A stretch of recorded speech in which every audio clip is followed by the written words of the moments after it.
Bismillah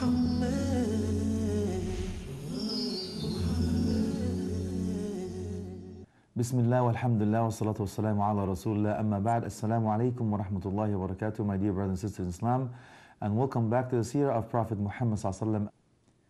As we left you last time, we talked about the pillars of being steadfast because we had to decipher this hieroglyphics. How did the Sahaba radiallahu ajma'in do it? Amazingly enough, and we talked about these 6 pillars inshallah that hopefully we can implement in our daily life to learn from it inshallah. Today's episode we're going to talk about the da'wah kharij Mecca, the propagation now starting to go outside of Mecca, because we understand that now Prophet Muhammad does not have the backing of his uncle Abu Talib and his wife radiallahu anha al-Mu'mineen Khadija. So he's now seeking to go outside of Mecca. On the way out, it was accompanied by Zayd ibn Haritha radiallahu anhu wardah, and the story is beautiful. Inshallah we'll talk about it some other time. He was on the way to Taif, and by the way it was 60 miles away from Mecca. 60 miles away from Mecca. I know it sounds like nothing to you now because you get into your air-conditioned car, you put it on cruise, in no time you're there. But this was the desert heat, and you multiply it by 1.6 if the brothers don't know the kilos. And he was walking to Taif. Walking, ya akhi. You understand? 60 miles on his feet, walking for the sake of Allah subhanahu wa ta'ala to continue this da'wah. If a gate closes, you can't sit back and say, oh, you know what, I tried, man. That's it. I can't do any more da'wah work. I can't take the heat. I get out of the kitchen. Why are you doing, man? Just know, I have to comb my rabbit's hair, and I have a little bit hangnail on my pinky. I can't take it, man. Prophet Muhammad walked for 60 miles. Allahu Akbar, ya akhi. So we have to learn something here, inshallah. Da'wah does not stop because of a hurdle. Our teachers taught us a beautiful lesson that we have to share with you. He says you have a goal. If your goal is to go downtown, for example, whatever you live, and you see hurdles, do you actually walk into the hurdles or you bang into them just to get to that? He says, no, you have to work around the hurdles in order for you to get to your goal, because that's the goal, our means. This is just means to get to the goal, and the goal is Jannah, inshallah. And Prophet Muhammad says, لا يؤمن أحدكم حتى يكون هواه تبعا لما جئت به. You will not complete your belief unless your whims and desires are compatible or like what I come with, meaning the Quran and Sunnah and Da'wah. So Prophet Muhammad leads by example. He's accompanied with Zayd ibn Haritha radiallahu anhu, 60 miles walking, and he finds out that who is the leaders, and he wants to talk to them. Is Abdi Alayl, Mas'ud, Habib. They are the 3 leaders, and they were the sons of Amr ibn Umayr al-Thaqafi. Of course, he was the leader of the Banu Thaqif, Taif. Same Taif. And he went to talk to them first. He says, I'm coming here, here's who I am, here's what I'm doing, here's my message. Allow me to come and talk to your people. They met him with the most difficult not hospitable at all, let's put it this way. So Prophet ﷺ still did not give up. He says, okay, if you do not want me to do this and you're gonna treat me badly and whatever, hide this of what we have between all of us. So don't tell people about it. Just let me be with the people and let them hear me out. They didn't allow him. Not only that, they actually asked the people of Taif to 2 lines. They had 2 lines after Prophet Muhammad ﷺ. Even the kids were coming out, throwing the stones at the feet. Even Zayd ibn Haritha radiallahu anhu, he used to cover Prophet Muhammad ﷺ. Even his head was hurt. That's how it was, akhi. It wasn't you go in and knock on somebody's door, say, Assalamu alaikum. I have this booklet with you. No? Okay, thank you. Assalamu alaikum. It wasn't like that, man. It was these were hands-on. This was serious da'wah. Okay, so may Allah bless you for your effort for the da'wah, whatever it may be, as you will see the best da'wah, as inshallah you will see a little bit in this story. So Prophet Muhammad now is having a very difficult time after specifically the Aam al-Huzn, the year of sadness, as we talked about previously. And now he's saying he feels despair. He's coming back broken. Of course, his spirit is not a broken man. He's the best of creation, you understand. But his spirit now is he feels a bit, it's hard. It's difficult on him to take. On the way, he was actually going to the tribes, asking every tribe that he passes by. On the way to Taif from Mecca, he was asking people. He wasn't just going, no, he was working da'wah right through, asking people to come to the path of Allah, giving them the best guidance, and so on and so forth. Which teaches a couple of things. Not because you're going to say the words of Allah subhanahu wa ta'ala from the Quran and you give him the sunnah and all that stuff and you give him the proof that Allah subhanahu wa ta'ala exists and there's only one God and the sunnah of this and Prophet ﷺ is that, well, they will take it.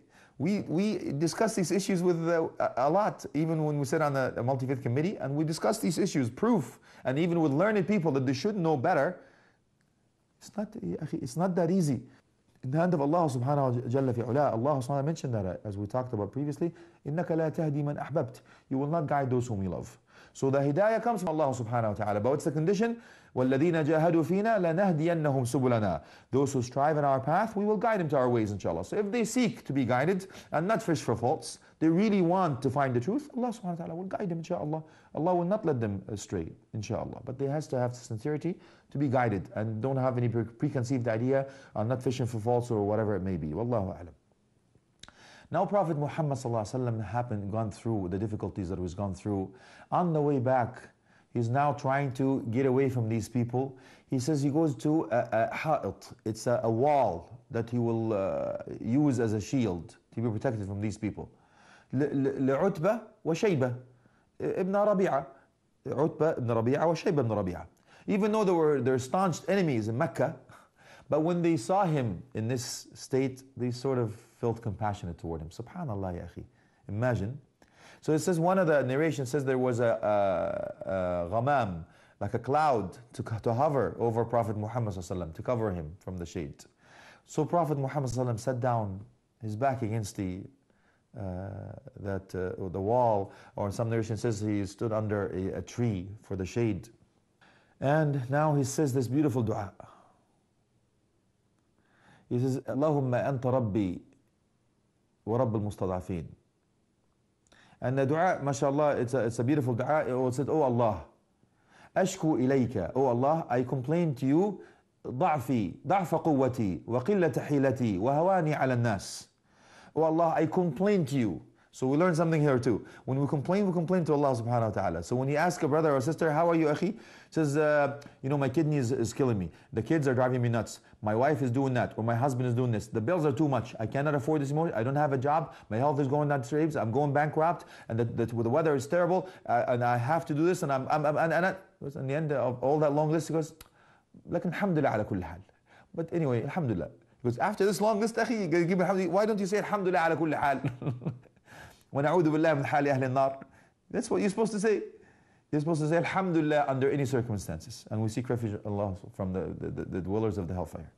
But after you give me that list, where is sabr jameel ya akhi? Where is the beautiful patient? You complain only to Allah. We are allowed to complain to others. We're not saying that, but we're saying, look how Prophet ﷺ used to complain to Allah subhanahu wa ta'ala.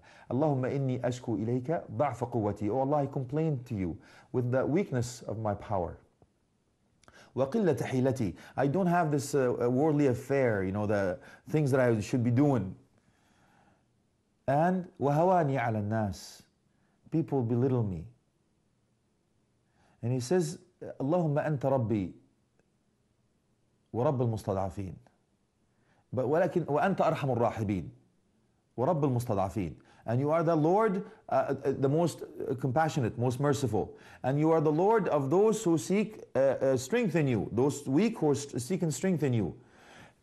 إِلَّا مَنْ تَكِلُنِي. Where are you? Who are you leaving me for? إِلَى بَعِيدٍ يَتَجَهَّمْنِي. It's those people that will mistreat me like that. أَوْ عَدُوٌ مَلَّكْتَهُ أَمْرِي. This adu, the people of Quraysh, they now control what I do and what I don't after, of course, as we mentioned, death of Abu Talib and Khadija radiallahu anha. إِن لَمْ يَكُ بِكَ عَلَيَّ غَضَبٌ فَلَا أُبَالِي. If you're not angry with me, فَلَا أُبَالِي. Some of the scholars says he mentioned this because he thought he was not being maybe the etiquettes and so on. He was afraid that he may have said something that Allah subhanahu wa ta'ala would be displeased. Hasha, of course not.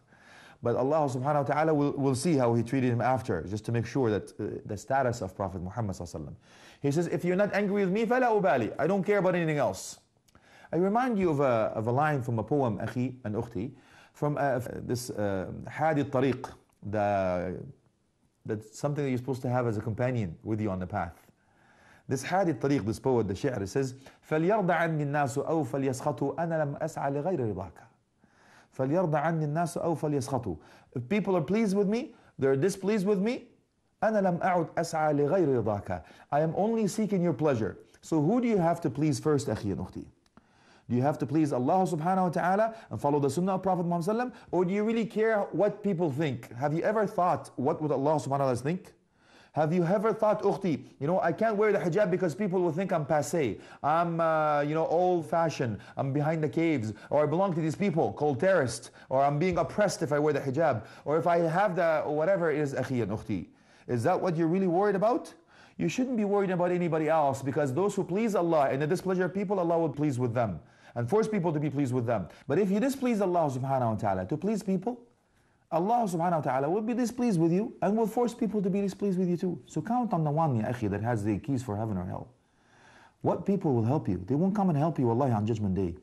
Everyone will say, nafsi, nafsi, myself, myself. They will not come and help you in the grave. They will not come and give you the answers for the questions and so on. So be smart. Because the scholars say the sign of a happy person are three.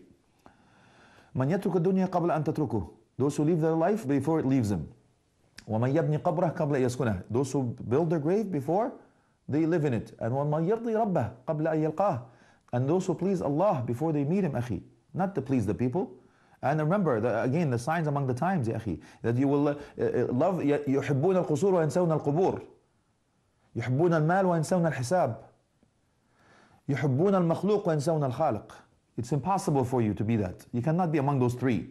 The three, which one? It says, يُحِبُّونَ الْقُصُورَ. They love castles. وَيَنْسَوْنَ الْقُبُورَ. And they forgive the graves. يُحِبُّونَ الْمَالَ. They love wealth, materialistic possession. وَيَنْسَوْنَ الْحِسَابَ. And they forget the reckoning. You will be accountable for everything. And يُحِبُّونَ الْمَخْلُوقَ. You love people and you forget the Creator, ya akhi, al-Khaliq. So we cannot be among those. Prophet Muhammad continues with his dua.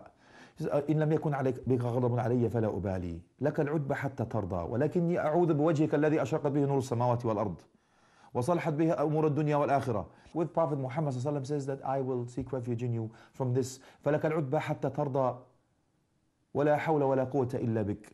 If you're upset with me, if you're not pleased with me, you can actually do the remorse and complain about it, or do whatever it takes for you to be pleased with me. حتى ترضى, to be pleased with me. And ولا حول ولا قوة إلا بك. لا يتحول شيء من شيء إلا بالقوة إلا. And nothing will change from one situation to another except by your power, O Allah. And that's a straight belief in Allah subhanahu wa ta'ala and infinite power and wisdom, inshaAllah, that everything happens for a reason and nothing will happen without His permission, without His knowledge, and without His power, and so on. So now, on the way, he sat down under that, as we mentioned before, in the garden of ibn Shu'bah, Utbah, and Shaybah, ibn Rabi'ah. So now they sent a man called Addas. It's a beautiful story. A man called Addas. It was their servant, and he was a Christian man. So they tell him, like, here, take these grapes, go to him, give it to him. They felt sorry for him. Subhanallah. Now, Addas, radiallahu anhu, he was not a Muslim yet. He comes up to him, he says, this is for you. It was from my masters, so and so. And Prophet Muhammad reaches for it and says, as we briefly mentioned before, he says, Bismillah. So how are you doing, akhi, nakhti? As soon as food comes in, go, let's dig in, let the games begin. Get away from me, I'm busy now. It's chow time. Why don't we say Bismillah, ya akhi, like the sunnah? When Prophet says, when the food is, say Bismillah, sammi wa kul bi yaminik, and eat with the right hand, wa kul mimma yalik. Let's go back to the sunnah, inshaAllah, and eat from the front of you, and so on. So by that one word, akhi, one word, Prophet says Bismillah. Addas was stanched. He never heard this before. He says, what is this? Ma ahid alayhi al-Arab. It's something that I haven't heard before. He says, we are so on, and he started to ask. He says, min ayna anta ya Addas? And we learn something else here. He says, where are you from, Addas? He called him by name. So, akhi, in the best way for da'wah, you should memorize the person you're talking to, at least his name, inshallah. So the brother says, whatever, we'll call him Mahmoud for now, okay? Because he will become a Muslim, inshallah. So, how you doing? What's your name? Mahmoud. Okay, brother Ahmed. I said Mahmoud. Okay, brother Muhammad. Okay, Mahmoud ya akhi wallah. Abdul Hamid. Abdul Wadud. Allahul Musta'an. Ya akhi Mahmoud. I said wallahi. So Prophet Muhammad is teaching us. He says, Ya Addas. He listened to it once. He remembered now. He says, Min ayna anta ya Addas. He says, I'm Addas. He told him. He called him by his name. So let us start now. Learn how to give da'wah. Be personal. No, something is more of the etiquettes and matters of giving the da'wah according to Prophet Muhammad sallallahu alaihi wasallam. So he says, Min ayna anta. Where are you from, Addas? He says, Min Ninawa. He says, this city is not very well known. But Prophet Muhammad sallallahu alaihi wasallam said, Min Balad Yunus ibn Matta. He says this is the city of Yunus, which is Jonah in English. Ibn Matta, the son of Matta. He said, وَمِنْ أَيْنَ لَكَ? How did you know this? He says, هو هذا أخي هو نبي وأنا نبي. Look at the humbleness of Prophet Muhammad sallallahu alaihi wasallam and the way he used the art of da'wah. We should learn, inshallah. First, he made something to give him a proof. No one knows this. I mean, according is a prophet, as you will see, that's his statement, the statement of Addas later on. He mentioned that. And second, he said something that is humbled. He says, "Huwa nabi wa ana nabi." He didn't say, "I'm a prophet and he's a prophet." No, he started with him. He says, "Hada akhi Yunus ibn Matta, huwa nabi wa ana nabi." He is my brethren, my brother Yunus. He is a prophet and I am a prophet. So he put himself after. He didn't put himself first. So what happened? When Addas heard this, he started kissing his hand and feet and his head, and he declared the Shahada. Who was watching? His masters, of course.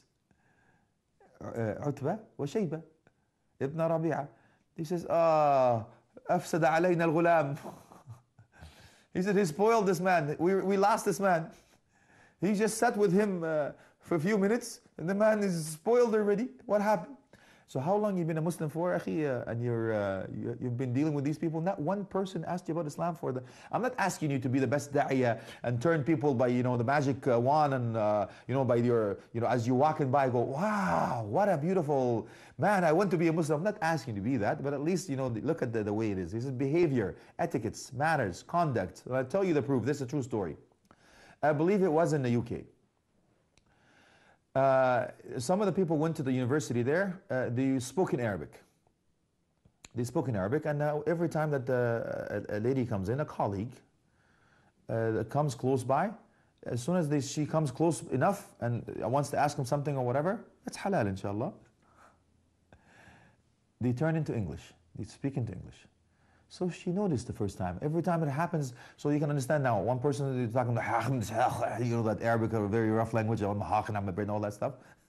And this woman comes in, or that person comes in, and you start talking, yeah, pinky up, pish posh, how you going, and all that, that lovely British accent. It's so, mashallah. Anyway, and what happens after this? She started asking, why? They said, because Prophet Muhammad ﷺ taught us that. He says, when you speak a language that are common, everyone will know. Look at that. The beauty of Islam teaches us this.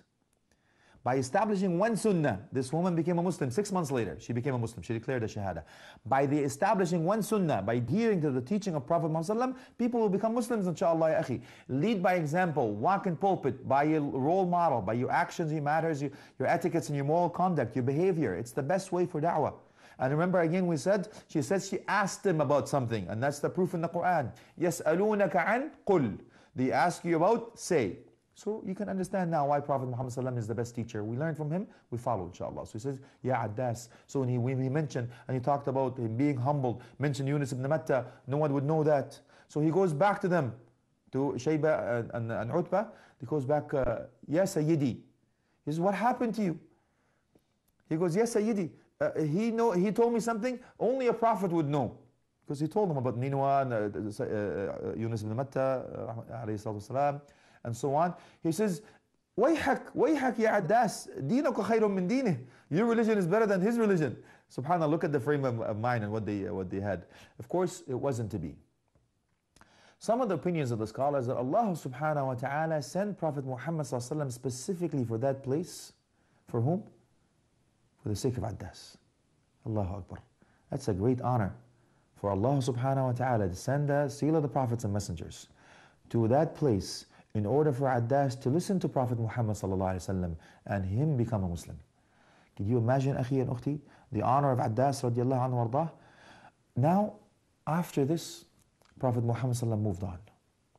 On the way back to Mecca, feeling sort of let down, only to find Jibreel alayhi salam descending, وَمَعَهُ مَلَكُ الْجِبَالِ. With him was the angel of the mountains. And now he's telling Prophet Muhammad sallallahu alaihi wasallam that Allah subhanahu wa ta'ala heard what these people said to you and not believing in you. And he brought with me the angel of the mountains. Under your command, يُطْبِقُ عَلَيْهِمُ الْأَخْشَبَيْنِ. Under your command, that the mountains of Akhshabain, those two mountains, will set asunder, destroy them all. Of course, if it was you, akhi and ukhti, these people, I'll show them who they were messing around with. Don't you know who I am? Can you deal with that? You threw me with it. You did this. You did. Don't you know who I and all that stuff? Of course, mountains asunder. Great. I want a first front show. I want to see this baby live right now. Do them. Don't have mercy on them. Let the games begin. Ding. I want to see this, right? Allahu Akbar. But it wasn't Prophet Muhammad sallallahu alaihi wasallam. He says, don't do that. He says, maybe, just maybe, min aslabihim, from their offsprings, the lineage, the progeny, will come of those people who say, La ilaha illallah, Muhammadur Rasulullah, ya'budun Allah, la yushriku bihi shay'a. As you will see later on in the seerah, that Allah subhanahu wa ta'ala gave that to Prophet Muhammad sallallahu alaihi wasallam. So we ask Allah subhanahu wa ta'ala to make us among those who listen to the speech and follow the best of it, and hold on to La ilaha illallah, Muhammadur Rasulullah, wa akhir da'wam, alhamdulillahi rabbil alameen, wa sallam ala alihi wa sahbihi wa tabi'in. Muhammad.